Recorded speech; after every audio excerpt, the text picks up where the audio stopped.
Welcome back, everyone, to the next installment of Chaos Child.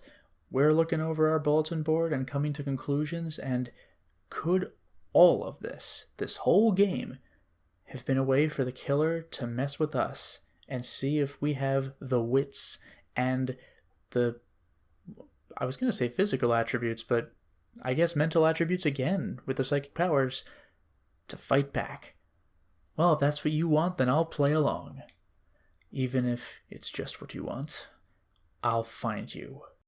Ito's first hint? The killer was talking with Ito in private in the newspaper club room, which meant that it was someone close enough to Ito to have a chat like that.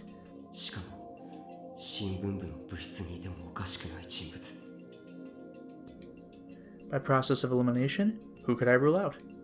Which of these people didn't I suspect? Oh, this is going to be so scary if we come to the correct conclusion.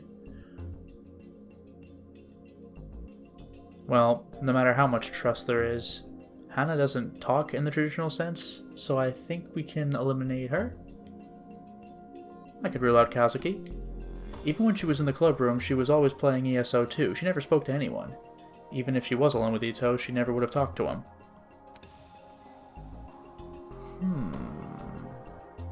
Well, Uki, we didn't even know her.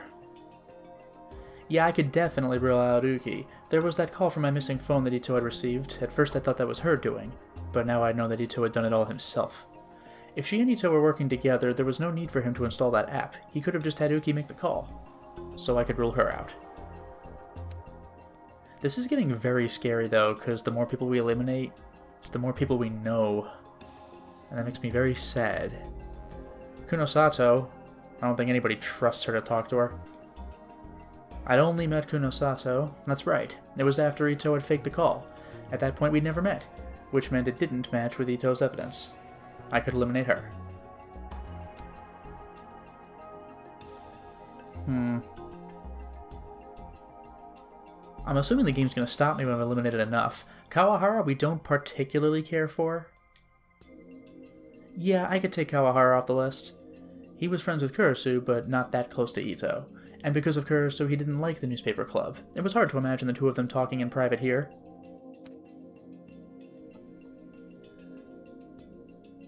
Wakui's possible. There's me.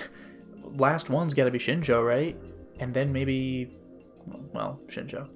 It was probably safe to take Shinjo off the list of suspects. Ito and Shinjo had only met after I'd gotten the call. Yeah, it was safe to rule him out. Hana Kazuki, Uki Yamazoe, Mio Kunosato, Takeshi Shinjo, Masashi Kawahara. I could rule out these 5. Which left...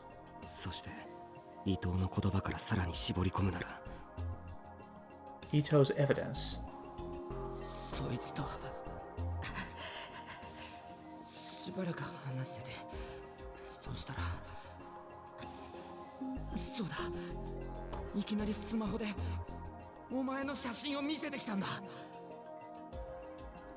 The killer had a picture of me. It couldn't be Kurisu herself. Like, we know she has a picture of us. And a picture of me at Aoba dorm with Yui. If I was smiling, that meant it was a pretty old one. If nothing else, it had to be from before I left to go live by myself in the park.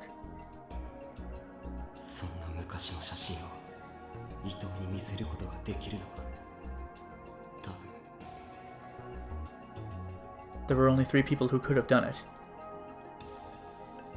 I don't like this. There's Kurisu. Kurisu would have pictures of everyone from Aoba dorm, obviously, and probably old photos of me too, which meant she fit the criteria of the real killer. I don't like this.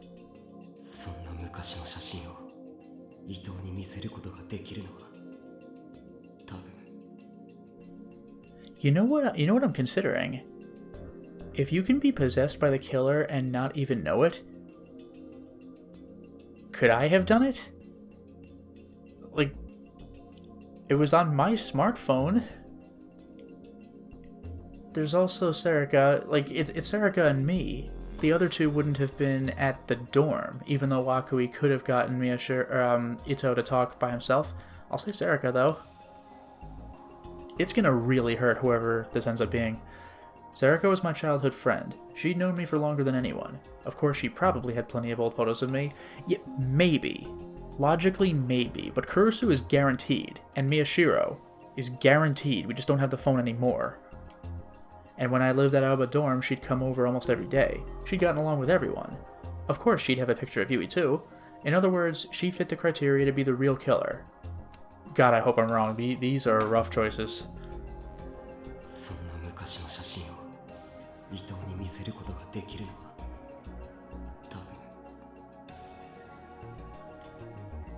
There's me? All my old photos of myself and the people at Aoba dorm had been lost along with my cell phone at AH Tokyo General Hospital. And that phone hadn't been found yet. In other words, since I didn't have any photos like that, I wasn't the killer. Well, it depends when we showed him the phone. I guess, though, come to think of it, if he was shown the photo and told to kill that girl, if he was shown the phone after the other killings, but before Yui was killed, then I guess I could rule myself out, because I lost my phone by that point. For a moment I was relieved, but then I realized my mistake. When had someone begun controlling Ito's mind? Yeah, I didn't know. Maybe it was from before I dropped my phone. That's what I'm saying! So it was possible that I could have showed Ito the old photo. In other words, I couldn't rule myself out.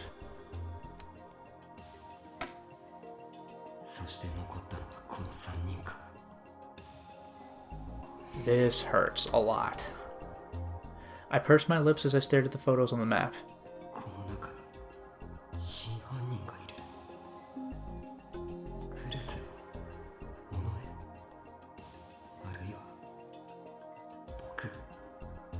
I really hope there's some left field twist here.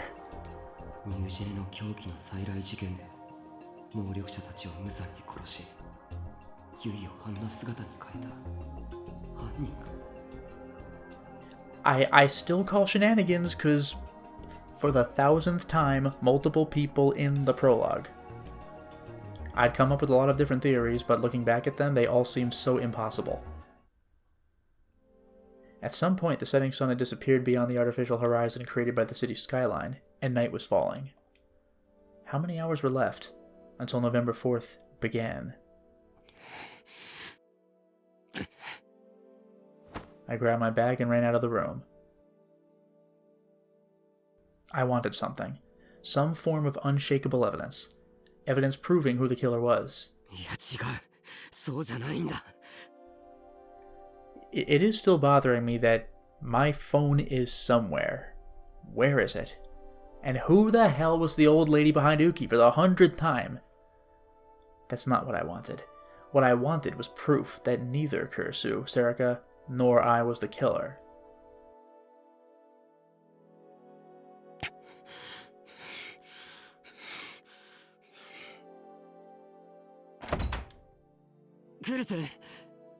No media people, I guess.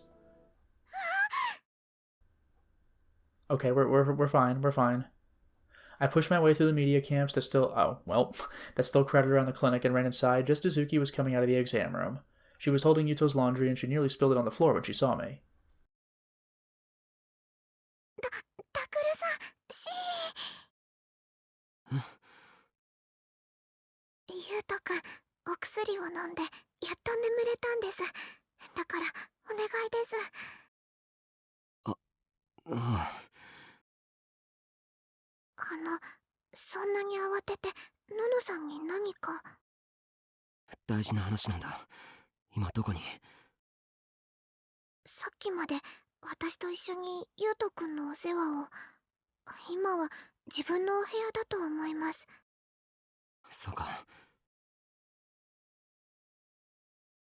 I reminded Uki to make sure that once the 4th began, she was never to let herself be alone. Then I headed up the stairs to the dorm.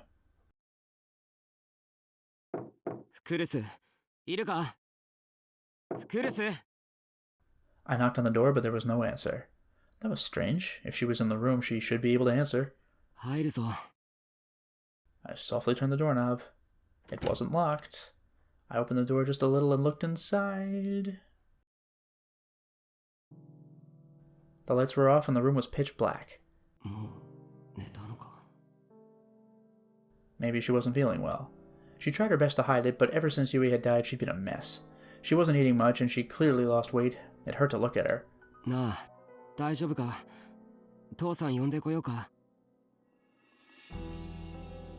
Oh. I spoke softly as I came inside and approached the bed, which appears empty. Huh? No one was there. She wasn't lying on the bed or the sofa or sitting at the desk. Yuto's room, but I'm doubting that, honestly. I turned on the lights, but the room was completely empty. I remembered that she'd said something about sleeping in my room before and checked there. Good point, I forgot that. But it was empty too. Were we both lying to each other about going alone on the case? I didn't want to wake Yuto, but still I shouted as I ran downstairs. Ah, senpai konbanwa. Aramura was in the dining room. She was paging through a girls' magazine looking bored.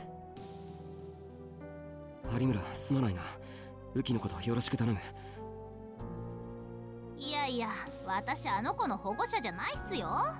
だいたい宮代先輩も狙われてるんですから、一緒にいないとダメでしょ。てか、私とオキのこと守ってくださいよ。Aramura frowned and glared at me. 4日になったらそうする。それよりクルスを知らないか？クルス先輩ですか？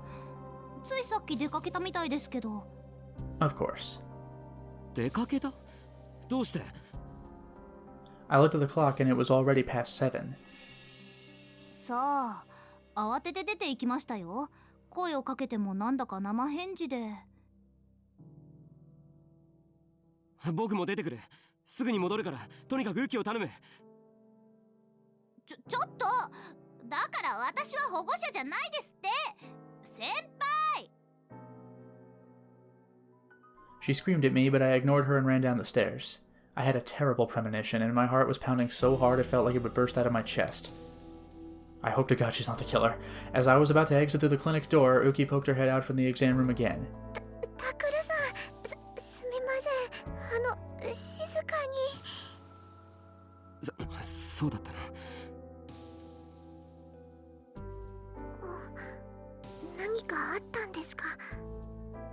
いや、なんかクルスのやつが。Then something caught my eye in the exam room. Oh. It was Dad's computer, the one Kurusu had been using before. Ah, here we go. A pair of stereo headphones were plugged into the front audio terminal. I thought for a moment, then stopped and went into the exam room. Uki saw the look on my face and drew back a little as if she was scared. 父さんはいないのか？昼から患者さんの往診に出ています。ここだとマスコミの方がいて診察にならないって。じゃあこれは？ I pointed to the headphones and Uki looked troubled. She'd probably been told not to tell me. It was definitely Kurusu who had been using them. Of course she wouldn't need those just to browse the internet, which meant I could guess what she was doing. クルスのやつも嘘つきだ。 Just like I was today. I turned on the computer and looked at the browsing history. She either wasn't in the habit of deleting it or had been in such a hurry that she hadn't had time. The history list was still there, and when I clicked, I found the site with the first video from the Return of the New Generation Madness, the Don't Look at Me case. I put the headphones on and pressed play. Static? I screamed and ripped them off. The volume was so loud I thought it would blow out my eardrums. I could hear Yuto rolling around on the bed behind me, and Uki put her hand over my mouth.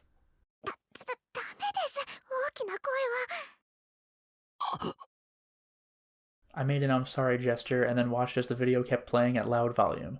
That was close. I almost went deaf. Had the volume got set to maximum somehow? I quickly lowered it, then put the headphones back on and looked at the screen. I wonder if she had the video at max volume to pick up some minor background noise and just tolerated the rest of the volume in the meantime.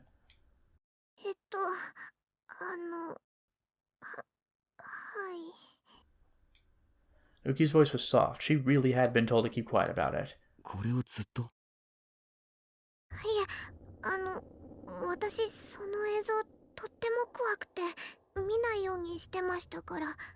でもずっとじゃなくて何度も止めたり動かしたりしてた気がします。Oh. そうしたら何かに気づいたみたいで、突然自分の部屋に用があるからしばらく優斗くんをお願いって。それ以上はあんまりわからないです。ごめんなさい。 Her shoulders slumped as if she was ashamed at her uselessness. いや、ありがとな。Yeah, honestly, that's pretty useful. I nodded and told her not to worry about it. タクル兄ちゃん。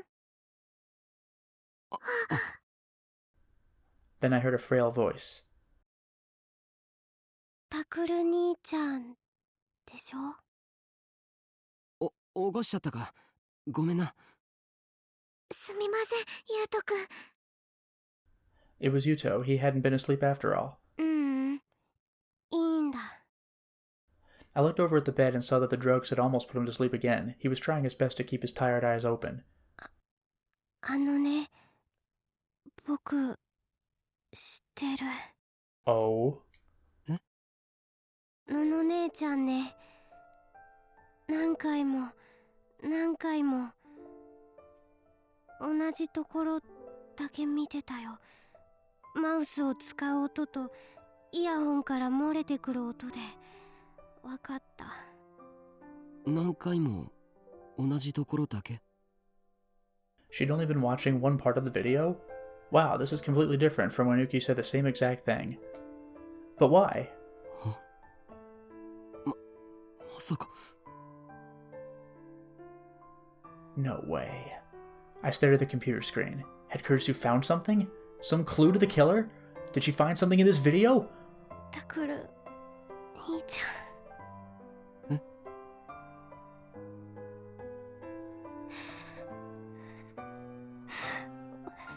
お姉ちゃんの敵を取れるかな。僕とお姉ちゃんをもう二度と会えなくした悪いやつ捕まえられるかな。 That's the plan, buddy. ああ、任せとけ。僕が捕まえてやる。絶対に捕まえてやるからな。お姉ちゃん。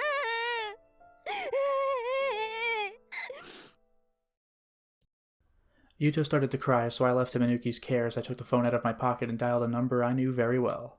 I grew more and more anxious with each passing ring. クルス、どこ行ったんだよ。早く出ろよ。まさか一人で犯人のところへ行ったんじゃないだろうな。やめろよ、お前。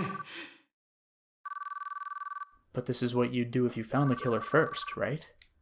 I know exactly what you'd think. I suddenly felt like I heard her voice. いつまでも姉貴ぶるなよ。本当は泣き虫で臆病で僕に甘えてばっかのくせに。さっさと演じしろよ、バカ野郎。 But the only thing I heard was the endless ringing sound. Oh, November 3rd, Tuesday. I'm assuming we're shifting perspective. Udagawacho, Shibuya. The path to Hekiho Academy. Oh. There you go. Kurisu was walking alone along an empty street. Her breathing was a little heavy. She'd been walking a long time and at a fast pace. She was wearing her school uniform.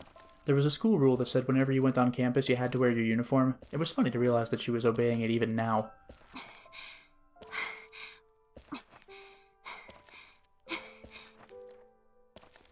She just found a clue in the Don't Look at Me video and asked a certain person to meet her at Hekiho Academy.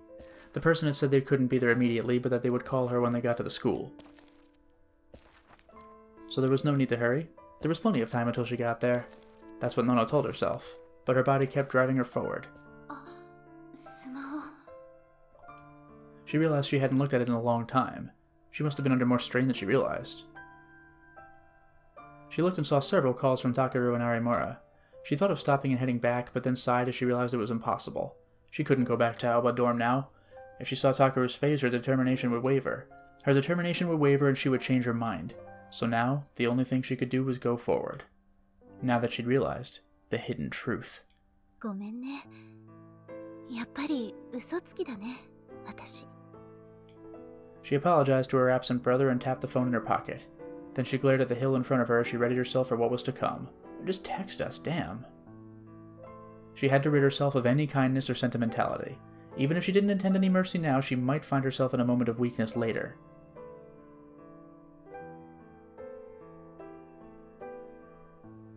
At night, the academy was an ominous, dark silhouette amidst the dazzling lights of Shibuya. It was as if it knew what was coming. Usually there was a guard in the room attached to the front gate, but for some reason she couldn't see him. The air felt tense. She shook off her uncertainty and went inside.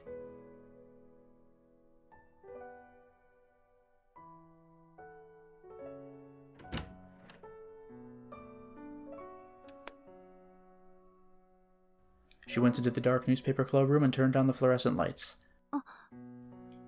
Nono had decided to wait here for her call, but when she arrived, she found something unexpected. What, our bulletin? It was the map that they'd put up to analyze the case, which had been taken down a while before. It was back on the wall, and there were several new pictures and pieces of information that she hadn't seen before. Oh no, is she going to see that she herself is a suspect, even though we've suspected ourselves too? That was probably Takeru's doing. He'd been continuing to hunt the killer in secret too.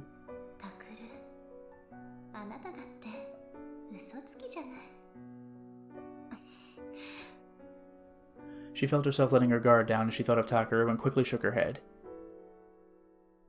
Oof. This sucks. She brought a chair close to the wall and sat down and stared at the map. Takaru had said something once. けど、最近はその事件自体が逆に僕らを追ってきてるような、そんな気がするんだよ。Looking back, several things had happened that could only be explained that way. Kurusu had decided that Takeru's life was in danger because he was a psychic and that she was going to save him. But if the killer was just after Takeru's life, there were more direct ways to go about it. But instead, they got the return of the New Generation Madness killings and what had happened to Yui. It would have been easy for them to take Takeru's life, but just like Takeru had said, the case seemed to be slowly closing in on them from all sides. Which meant... タクルの命じゃなくて、タクルに関する別の何かが目的。 That was the only thing that made sense. But she couldn't figure out what it could be. ただ。 Then she saw a piece of paper on the board. Rico had the card? Haida had Minnie Misawa's ID card. That fact had sent her mind reeling. One of the reasons she'd figured it out was Rico Haida. ただ、その目的を果たそうと、事件の裏で動いている人間が誰なのか、それは分かった。 It had all started with the ID card that Senri Minamisawa had. That was, without a doubt, her real card, and no one but Kurusu could have known where it was. All of Senri's things lay beneath the memorial. Kurusu had put them there herself. All of Senri's family had died in the earthquake. She had no surviving relatives. So after the memorial had gone up, Kurusu had put them there. Even Kawahara, the other boy who had been playing with them, didn't know that. It was a secret about Senri that only Kurusu knew. So either someone saw Kurusu do it, or Kurusu herself was mind-controlled briefly, which seems like a reach, I'll admit.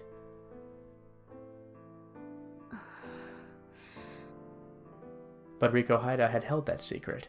No, she'd been given it. How was that possible? 思考盗撮。 The power to see other people's thoughts and memories. Kakita, the victim in the revolving dead case, had supposedly possessed it. The killer had used it to read Kurusu's mind. And that was how they were able to find Senri's ID card. Huh. つまり犯人は私と接触したことのある誰か。 And now that she'd found what was hidden in the Don't Look at Me video, she had no choice but to fight them.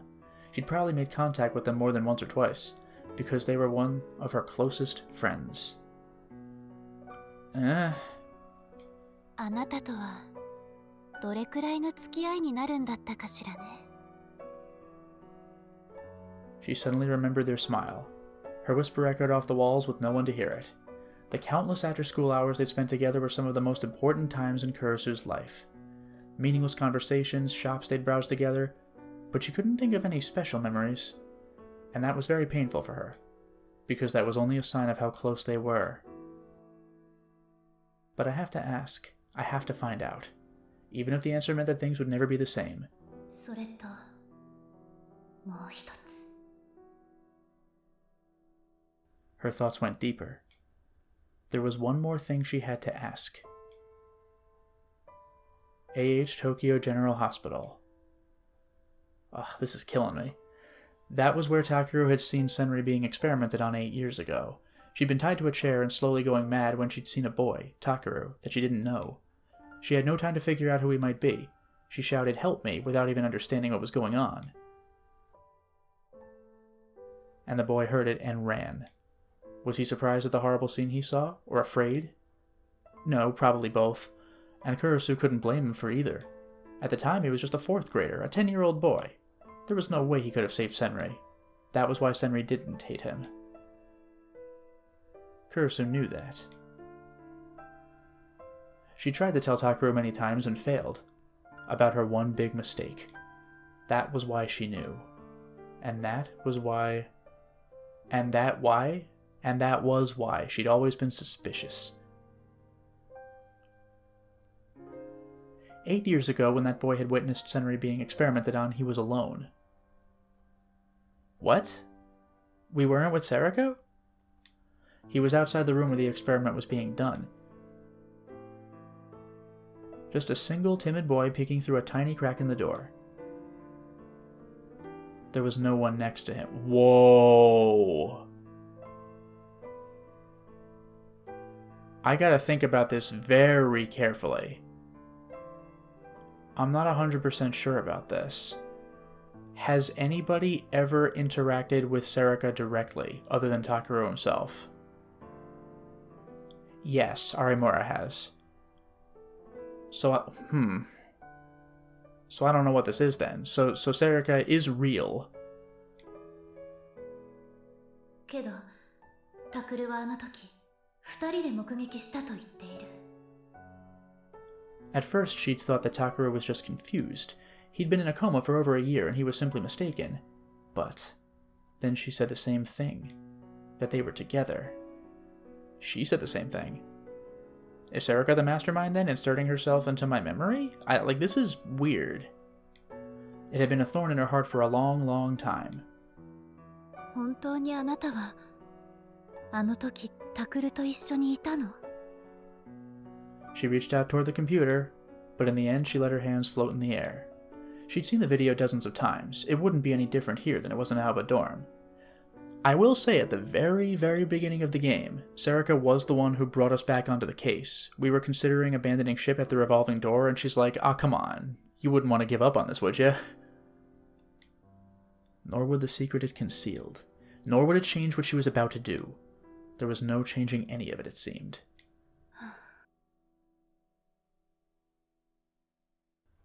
And speaking of which, Sarika was in the video during Revolving Door. Like, she's real. It took a long time before they called her. It was almost midnight. But Kurisu didn't get frustrated, she simply waited, calmly. She'd assumed it would be around this time. They were probably waiting for November 4th, the day of the New Generation Madness. そして私を This might be really goofy. Is the reason Kurisu had the volume blasted to 1,000,000... Was she trying to listen for Sarika squeezing her little Garo Froggy strap, like really quietly in the background or something?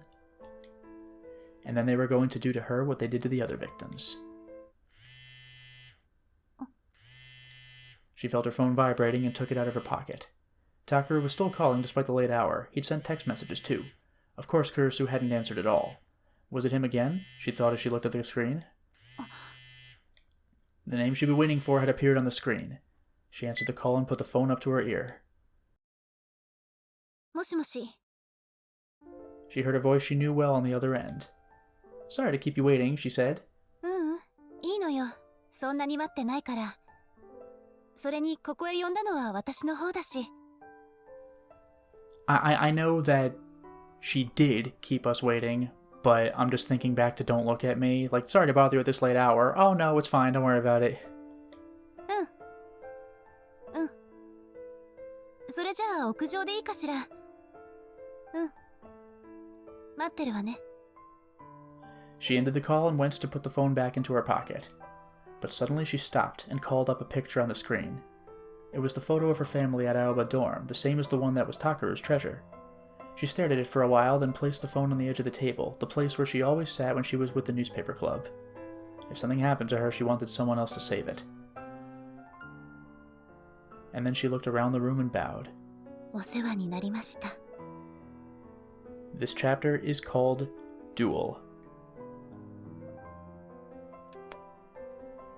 She turned off the lights and the room became as dark as the abyss.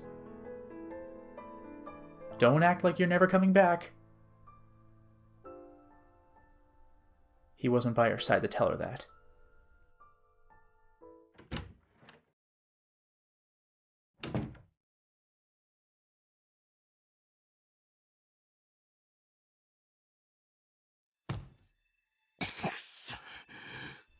Damn, this is painful. I was pulling my hair out in frustration. I'd already watched this video 100 times. It was, of course, the video of Otani, the Don't Look at Me victim. He'd wept tears of blood, lost his arm, turned his desk red, and died. Not only was I watching a shocking, gory video over and over again, I was searching desperately for what Kurisu had found. I felt like I was going crazy. Kurisu, 出てくれよ、Kurisu. Each time I finished watching the video, I called her phone, but she never answered. I slammed my finger down on the end call button and started up the video again. Maybe it was something in the user comments, not the video itself? I thought it might be, so I checked every one, but nothing had struck me as unusual. It was just a flood of meaningless comments going from right to left. And only a few of them were actually worried about Otani, which just pissed me off more. 一体この動画に何があるって言うんだよ。 Again, the volume was all the way up on the headphones, think about it. I expanded it to fill the screen. I tried slowing it down, but there was nothing. Had Kurisu found something here? タクルさん。 There was a hesitant knock on the door and Uki came in. She had probably just been crying with Yuto. She was rubbing her swollen red eyes. ユウトは先生が帰ってきて見てくれてます。お薬を飲んだのですぐに眠れるだろうって。 Her voice was still a little teary. 何かわかりましたか？ いや、ダメなんだ。 Uki looked very concerned as she watched me grit my teeth. 私、ののさんが何かを発見したとき、近くにいました。ああ。なんだか、いつもの冷静なののさんじゃなくて、だから、とても心配です。 Uki seemed to be remembering what had happened. Seeing her only made me more worried. クルスのやつ、どんな感じだったんだ？ それが突然立ち上がってそんなのは嘘だとかありえないとか最初すごくうろたえていて。うろたえた？はい、顔色も真っ青だったんです。 Shocked and pale? Did that mean that she knew the killer? And it was someone she didn't want to be the killer? やっぱり僕か、お前か。 And then I shook my head. ごめんなさい。本当はそこで私がののさんの力に慣れていればこんなことには。いや、それはいいんだ。 I tried my best to keep her from sensing my panic as I slowly asked her another question. For now, I wanted any hint, no matter how small. ウキ、クリスは動画を見ていて何かに気づいたんだよな。それでそのシーンを何度も見直していた。多分そうだったと思います。それがどのあたりかわからないんだったな。すみません。 She looked down toward the ground. I quickly shook my hand at her. いや、責めてるとかじゃないんだ。そうじゃなくて。What should I do? What do I ask to get the hint I need? ダメだ、わからない。 Tell me, Kurisu. Where is the clue? Come on, tell me. 情けないっすね、先輩。 And then, I suddenly heard a voice behind Uki. I looked up and saw Arimura playing with her twin tails. なんすかその顔。泣きそうじゃないですか。うるさい。お前に関係ないだろ。 I yelled at her even though I knew I shouldn't, and Arimura laughed. 関係なくないっすよ。そろそろ11月4日になるんですけど、ウキのそばにくっついてろって言ったの先輩でしょ。あ、すまない。あと、クルス先輩のこと実は結構好きなんすよね、私。だから関係ないとか言われるとすっげームカつく。え？ Arimura's face suddenly became serious, and then she yelled. しっかりしなさい。そんなに焦ってたら気がつくものも気がつかないでしょ、このバカ。ってクルス先輩なら絶対に言うと思います。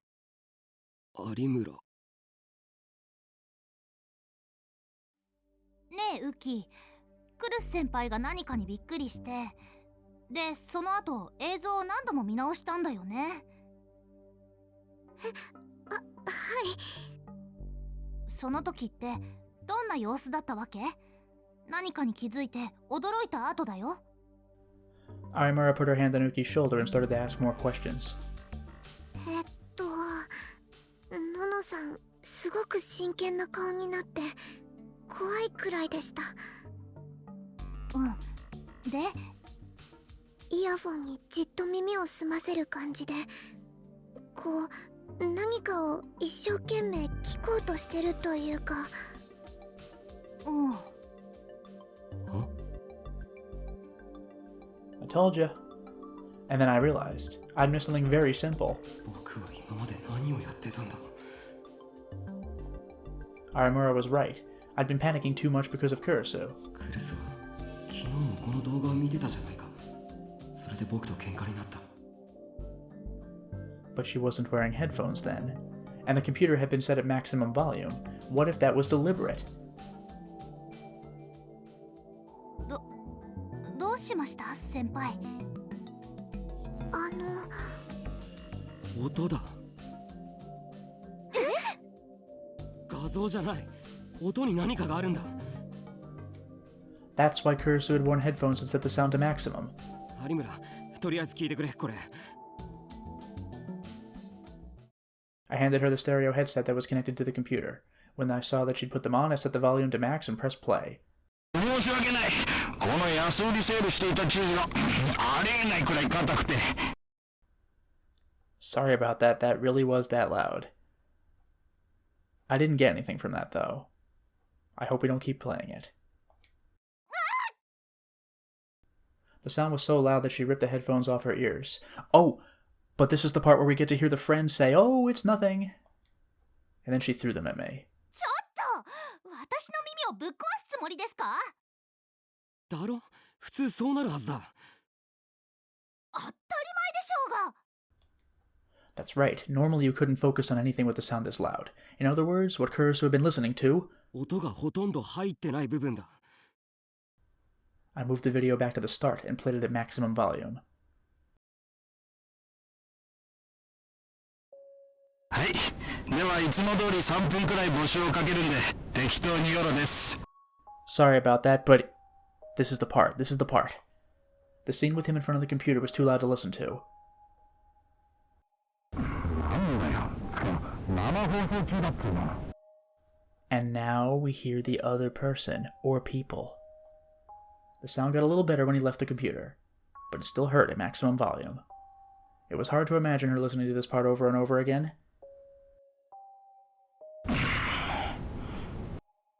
Nothing. Uotani disappeared out of frame, and then I stopped being able to hear what he was saying. This was the part where people thought the killer had come in. But everyone from the police to the internet users all over the country had thought it would lead to the killer. It had been listened to millions of times in all. If it was this part, someone would have found it already. Yes, but would they have gotten the significance? I'm telling you, it's that Garo Froggy strap that we've heard throughout the entire game. It's for a deliberate reason. この先確か怖いんですよね。私あっち行ってます。行こう、ウキ。でも Arimura pulled Uki away by the hand. Uki turned and looked at me, concerned. ありがとうユキ。もう大丈夫だ。有村もありがとうな。必ずクルス先輩を見つけてくださいね。ああ、二人も4日になったら絶対に離れるなよ。トイレもだぞ。Like literally hold hands the entire time. 何かあったら大声で叫べ。すぐに行く。はい、お願いします。期待しないで待ってます。 Once I'd made sure that Arimura and Uki had gone up to the dining room, I started to check all the parts of the video with white noise. And you know what? It occurs to me. The killer hasn't just been targeting psychics. As this thing had said, with Revolving Door, the killer might have been using psychics, and then killing them to remove the evidence. Seeing into the future? Useful. Guy who can read minds? Useful. Watabe to make a scene? Useful. Rika Haida after she spooked us? Useful. So the fact that they were psychics wasn't because they were psychics, it was because they were useful, and then discarded later.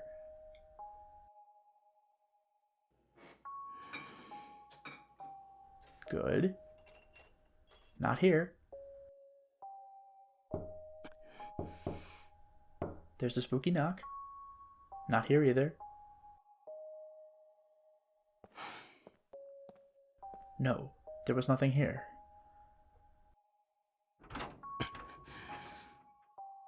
Or in this scene.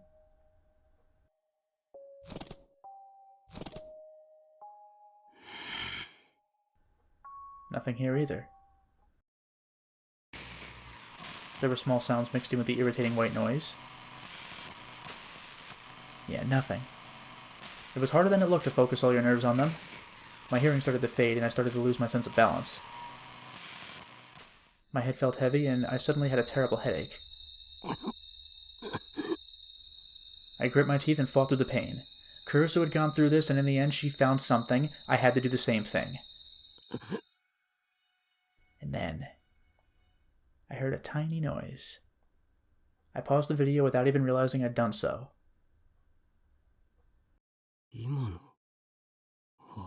I'm telling you, it's Garo Froggy. The game's been teasing us with it the entire time. I put my finger on the earphone in my right ear and pushed it in deeper so I could hear better. And then I used my left hand to move the video back and press play again.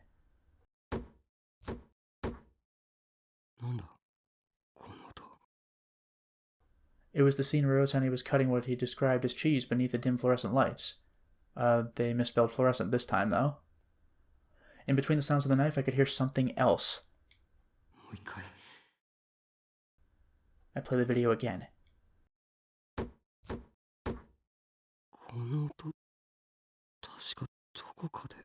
I think I'm right. I knew that sound. I heard it very recently, very close to me. I played it again and again. I concentrated everything I had on picking out the tiny sound from amidst the noise. Yeah, that one cut where you hear... That was it. I finally realized what it was, and suddenly I felt a cold pillar of ice pressed against my spine. No, you could call it sheer terror if you wanted to. My hands shook and sweat poured out of every pore in my body. It felt like the room was spinning.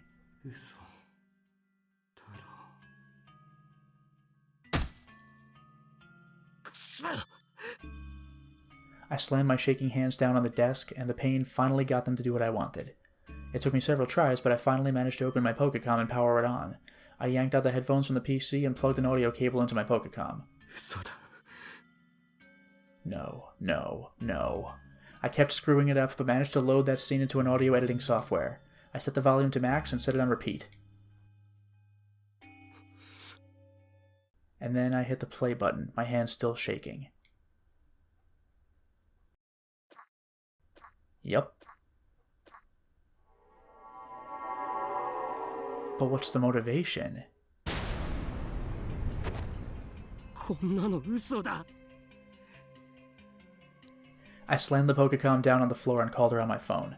The phone rang and rang. Once, twice, 3 times. やっぱりクルスはこの音に気づいて。 It kept ringing. 6 times. 7. 8. It was as if she was ignoring me. ダメだ出ない。 I ended the call, and this time I pulled up Kurisu's number. I tapped the call button, but I got the same result. なんでだよ。 They kept ignoring me. No matter how long I waited, I couldn't hear Kurisu's voice. I hung up the phone and ran out of the room without even knowing where I was going. November 4th, Wednesday. This was a reveal and a half, but alas, for now it is time to stop the installment. Well, we certainly made a lot of progress today. We found out who the mastermind is. Serica? But why? Why the hell? What could have possibly led to this? Not to mention, why does she seem to not react to the Rorschach, the 11th Rorschach? We get bothered, she doesn't. There are so many questions. We'll see if we can get ourselves some answers. Until next time, everyone.